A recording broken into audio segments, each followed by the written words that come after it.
ជំរាបសួរអ្នកទាំងអស់គ្នាពេលនេះយើងតាមដានរឿងបូរ៉ូតូបន្តទៀតហើយដោយរដណដែរមុនចាប់ផ្ដើមសូមអ្នកទាំងអស់គ្នាជួយចុច like មួយរួចរាល់ហើយតោះចាប់ផ្ដើមទាំងអស់គ្នា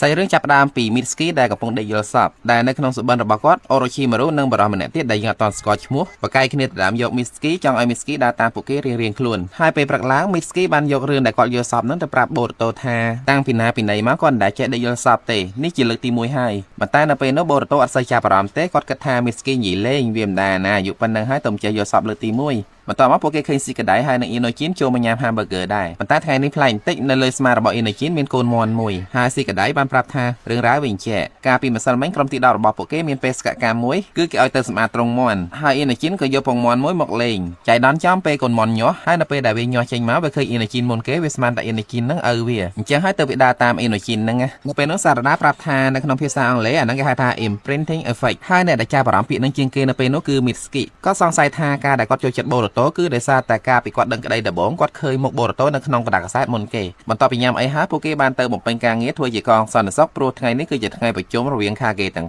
5ហើយនៅពេលនោះ Mitsuki បានប្រាប់ Naruto ពីអារម្មណ៍របស់គាត់ដែលសង្ស័យថាការដែលគាត់បានមកធ្វើជាមិត្តភក្តិ Boruto និងសារដាហ្នឹងគឺជាការរៀបចំមិនមែនមកវិចិត្រគាត់ចង់ខ្លួនឯងទេពេលលេងចឹង Boruto គិតថា Mitsuki ប្រហែលជាលេបថ្នាំច្រឡំហើយថ្ងៃហ្នឹងនិយាយប្លែកៗហើយគាត់ក៏មិនសូវចាប់អារម្មណ៍ពីសម្ដីរបស់ Mitsuki ដែរល្ងាចឡើងពេលចាប់ការងារ Mitsuki បានត្រឡប់មកដល់បន្ទប់គាត់វិញហើយគាត់សង្កេតឃើញថាមានគេលួចចូលបន្ទប់របស់គាត់អ្នកដែលលួចចូលបន្ទប់គាត់បានបន្សល់ទុកសំបុត្រមួយនៅលើគ្រែហើយក្រោយពីបានអានចប់ Mitsuki ក៏ដុតសំបុត្រនោះចោលដែលមើលទៅដូចជាមានអាត់កំបាំងបន្ទាប់មកនៅយប់នោះនៅខ្លោងទ្វារជួរភូមិក្រុមអ្នកយានត្រូវបានរងការវាយប្រហារដោយជនមិនស្គាល់អត្តសញ្ញាណ2នាក់ពេលព្រឹកឡើងសៃបានទៅកន្លែងកើតហេតុដើម្បីពិនិត្យមើលហើយក៏រើបានបូរបស់និនចាភូមិស្លឹកឈើមួយងាកទៅមើល Boruto និងសារដាវិញថ្ងៃនេះចម្លែកខ្លាំងណាស់ព្រោះ Mitsuki អត់មកធ្វើការទេដល់ទៅពេលអញ្ចឹងពួកគេក៏ទៅរក Mitsuki ដល់បន្ទប់ក្រែងគាត់មានការឈឺថ្កាត់អីនៅទីនោះពួកគេក៏អត់បានឃើញ Mitsuki ដែរតែអ្វីដែលគួរចាប់អារម្មណ៍គឺនៅលើតុក្បាលដំណេករបស់ Mitsuki មានរូបថតរបស់ Boruto បន្ទាប់មកពួកគេបានទៅសួរមិត្តភក្តិផ្សេងទៀតហើយនរណាក៏ប្រាប់ថាអត់បានឃើញ Mitsuki ដែរពេលនោះជួយដឹងថាថ្ងៃនេះគេហៅនិនចាចូលនីនទាំងអស់ទៅប្រជុំគ្នានៅ Office Hokage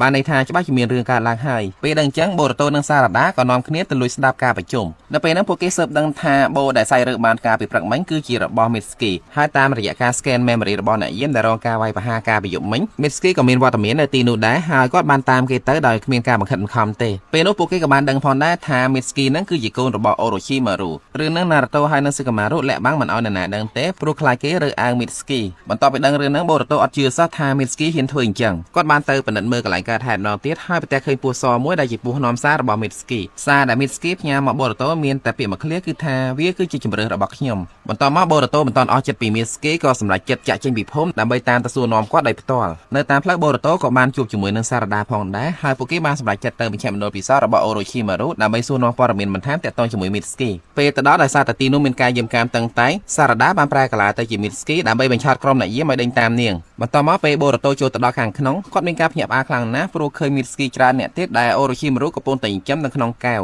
នៅពេលនោះ Suigetsu ក៏យកដាវទៅភ្ជួងកគាត់ដោយសារតែគាត់ហ៊ានលួចចូលទៅកន្លែងសម្ងាត់ដោយគ្មានការអនុញ្ញាតប៉ុន្តែពួកគេអត់បានប៉ះទង្គិចគ្នាទេព្រោះពេលនោះ Orochimaru ក៏បានទៅដល់ទីនោះផងដែរពេលនេះយើងដឹងហើយថា Mitsuki គឺជាមនុស្សដែល Orochimaru ផលិតមិនមែនជាកូនគាត់បង្កើតទេបន្ទាប់មក Boruto បានយកពស់របស់ Mitsuki ឲ្យ Orochimaru មើលក្រោយពី Orochimaru យកពស់នោះទៅពិនិត្យហើយគាត់ប្រាប់ Boruto និងសារដាថាពស់នោះអត់មានសារអីផ្សេងទៀតទេប៉ុន្តែមានមនុស្សពិសេសម្នាក់ដែលអាចចូលមើលនៅក្នុង memory របស់ពស់នឹងបានម្នាក់ហ្នឹងត្រូវបានគេស្គាល់ថាជាសេកពស់សហើយគាត់រស់នៅក្នុងរោងភ្នំមួយឈ្មោះ Ryuchi បន្ទាប់មក Boruto និងសារដាបានបន្តដំណើរទៅរកសេកពស់សនោះហើយនៅតាមផ្លូវក្រុមរបស់ Shikadai ដែលដឹកនាំដោយ Moiki បានមកស្ទាក់ផ្លូវពួកគេដើម្បីចាប់ពួកគេត្រឡប់ទៅវិញសូមបើកវងកញ្ចក់បន្តិចកន្លែងហ្នឹង Moiki គឺជាក្មេងស្រីម្នាក់ដែលតែងតែឃើញដើរជាមួយនឹង Konohamaru នៅក្នុងរឿង Naruto នៅពេលនោះ Boruto អត់ព្រមត្រឡប់ទៅវិញទេហើយពួកគេក៏បានប៉ះគ្នាមកប្រាវ Ninja Art Super Beast Scroll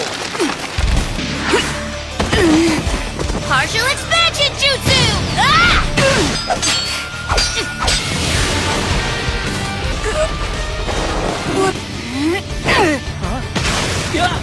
Shadow Clone Jutsu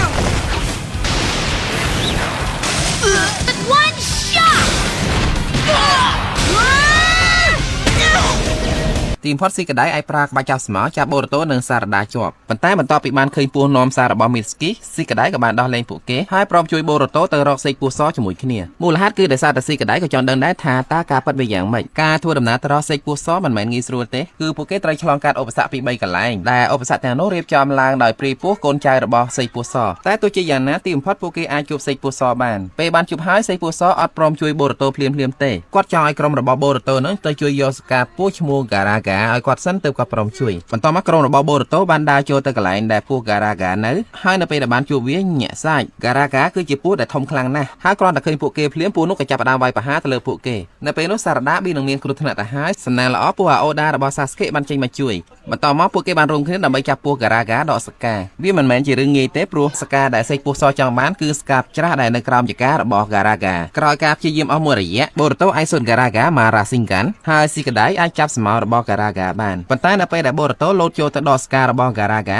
ាស្រាប់តែបូរ៉ូតូមើលឃើញការគិតហើយនឹងប្រវត្តិរបស់វាមូលហេតុដែលហ្គារ៉ាហ្គាស្អប់មនុស្សខ្លាំងយ៉ាងនេះគឺដោយសារតែមនុស្សដែលវាទុកចិត្តបំផុតបានក្បត់វាហើយភ្នែករបស់វាដែលខ្វាក់មកខាងក៏ដោយសារតែជនក្បត់នោះដែរពេលនោះបូរ៉ូតូអត់បានដកស្កាវាទេបែរជាបបួលវាចុះកងត្រាជាមួយគាត់ទៅវិញគាត់ចង់ធ្វើឲ្យហ្គារ៉ាហ្គាមើលឃើញថាមនុស្សមិនមែនសិតតែទុកចិត្តអត់បានទាំងអស់ទេពេលនោះហ្គារ៉ាហ្គាបានផ្ទុះសំណោចហើយបបួលបូរ៉ូតូភ្នាល់គ្នាថាបើសិនជាបូរ៉ូតូមិនអាចហៅមីស្គីត្រឡប់មកវិញបានទេវានឹងស៊ីបូរ៉ូតូបន្ទាប់មកក្រុមរបស់បូរ៉ូតូបានត្រឡប់ទៅជួបសេកពស់សវិញហើយនៅពេលនោះគាត់បានជួបហ្គារ៉ាហ្គាឲ្យសេកពស់សបានឃើញក្រោយពេលឃើញបូរ៉ូតូបង្ក្រាបហ្គារ៉ាហ្គាបានហើយសេកពស់សក៏បានប្រែកាឡាខ្លាយទៅជាពស់យ៉ាងធំមួយហើយបង្ហាញក្រុមណារូតូឲ្យឃើញពីអ្វីដែលបានកើតឡើងនៅយប់នោះនៅយប់កើតហេតុនោះមីស្គីបានជួយអ្នកយឹមទាំងពីរនាក់នោះកុំឲ្យគេសម្លាប់មុននឹងគាត់តាមពួកគេទៅអាណាចក្រដីបានន័យថាមីស្គីមិនបានក្បត់ពួកគេទេប៉ុន្តែពួកគេអត់យល់ទេថាហេតុអីបានជាមីស្គីសម្រេចចិត្តរត់ទៅអាណាចក្រដីជាមួយនឹងពួកគេបន្ទាប់មកស៊ីកដៃបានចាត់ចែងឲ្យឈោហើយនិងអ៊ីណូជីនត្រឡប់ទៅវិញដើម្បីយកដំណឹងនេះទៅប្រាប់ហោខាហ្គេចំណែកគាត់បូរ៉ូតូហើយនិងសារដាទៅតាមមីស្គីបន្តទៀតកន្លែងទៅមើលមីស្គីវិញពេលនេះគាត់បានធ្វើដំណើរទៅដល់ព្រំដែនរវាងអាណាចក្រដីហើយនិងអាណាចក្រភ្លើងហើយមនុស្សពីរនាក់ដែលមីស្គីមកតាមហ្នឹងម្នាក់សក់ខ្មៅមានឈ្មោះថាខូកូយ៉ូហើយម្នាក់ដែលមានសក់ខ្លីពណ៌លឿងមានឈ្មោះថាសេគីអេចំណែកសត្វចម្លែកពាក់ស្រោមមុខដែលដើរតាមពួកគេហ្នឹងគេហៅថាអាគូតាបន្តមកសាច់រឿងបានកាត់ទៅមើលនៅក្នុងទឹកដីអាណាចក្រដីមានប្រាសាទចម្លែកមួយដែលគ្រប់គ្រងដោយមនុស្សម្នាក់ឈ្មោះខូហើយបើតាមសម្ដីរបស់ខូហ្នឹងគឺគាត់កំពុងតែរងចាំជួបមីតស្គីនៅទីនោះផងដែរក៏ឃើញមានអាគូតាជាច្រើនទៀតបកទៅមើលក្រុមរបស់មីតស្គីបន្តិចទៀតពួកគេកំពុងតែរត់រះបញ្ញាទៅជួបខូហើយនៅពេលនោះមានអាគូតាមួយដែលមើលទៅដូចជានឿយហត់អស់កម្លាំងខ្លាំងដល់ពេលអញ្ចឹងទៅខូកូយ៉ូក៏លោតទៅសម្លាប់វាចោលពេលនោះមីតស្គីឆ្ងល់ហើយក៏សួរថាហេតុអីបានធ្វើអញ្ចឹងហើយសេគីអេបានប្រាប់គាត់ថាពួកគេទាំងអស់គ្នាហ្នឹងគឺខូជាអ្នកបង្កើតប៉ុន្តែពួកគេឆាប់ចាស់អស់កម្លាំងខ្លាំងណាស់មិនអាចរស់នៅយូរដោយមនុស្សបានទេប៉ុន្តែពេលនេះពួកគេមានសង្ឃឹមហើយដែលសារតែមីតស្គីនិយាយដល់ត្រឹមនេះខូកូយ៉ូក៏បានមកខាត់ព្រោះគាត់មិនចង់ឲ្យសេគីអេនិយាយរឿងអីប្រាប់មីតស្គីច្រើនពេកទេមើលទៅនៅពេលនោះសេគីអេចូលចិត្តរាប់អានជាមួយនឹងមីតស្គីខ្លាំងណាស់បន្តមកពេលធ្វើដំណើរទៅមុខបានបន្តិចទៀតខូកូយ៉ូដឹងថាមានគេកំពុងតែតាមមកពេលនោះគាត់បានឲ្យសេគីអេនាំមីតស្គីទៅមុនទុកឲ្យគាត់ជាអ្នកទប់ទល់អ្នកដែលតាមពួកគេមកហ្នឹងគឺនិនចានៅភូមិស្លឹកឈើមួយចំនួនប៉ុន្តែមិនយូរប៉ុន្មានទេខូកូយ៉ូបានចាត់ការពួកគេចោលទាំងអស់បន្តិចក្រោយមកក្រុមរបស់បូរ៉ូតូក៏បានទៅដល់ទីនោះផងដែរហើយពួកគេក៏ចាប់ផ្ដើមប្រយុទ្ធគ្ន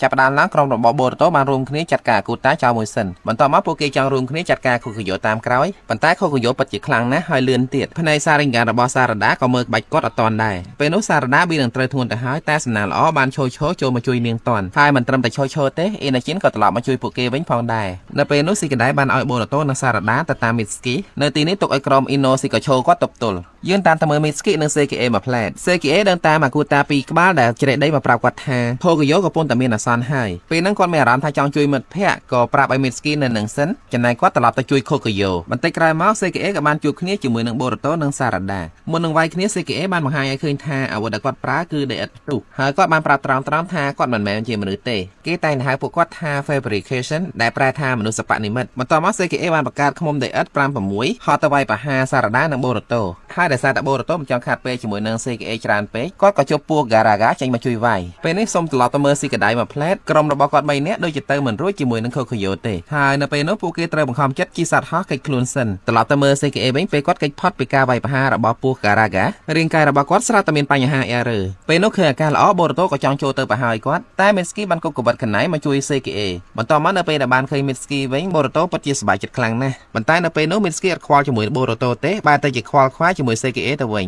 ញមីតស្គីបាននិយាយថាគាត់នឹងទៅជាមួយនឹងសេគីអេព្រោះវាគឺជាការសម្រេចចិត្តរបស់គាត់ពេលលឺអញ្ចឹងហើយបូរ៉ូតូនៅ នៅតែអត់ទាន់ជឿទៀតគាត់នៅតែព្យាយាមហៅ Mitsuki ត្រឡប់ទៅវិញនៅពេលនោះ Mitsuki មិនត្រឹមតែមិនទទួលយកសំណូមពររបស់ Boruto ទេថែមទាំងសុទ្ធ Boruto មកពោះរន្ទះថែមទៀតសម្រាប់រឿងនេះខ្ញុំសូមស្លេះត្រឹមប៉ុណ្ណេះសិនសូមអរគុណចំពោះការតាមដានទស្សនាបើសិនជាយល់ថារឿងនេះល្អមើលសូមជួយ like ហើយនិងជួយ comment ម្នាក់មួយមកហើយក៏សំណូមពរដល់អ្នកដែលមិនទាន់បាន subscribe channel មនោចរណៃទេក៏សូមជួយ subscribe ម្នាក់មួយដើម្បីជួយផ្ដល់ជាកម្លាំងចិត្តដល់ខ្ញុំផងសូមអរគុណនិងជូនពរសុខភាពល្អអនាគតបបររុងរឿង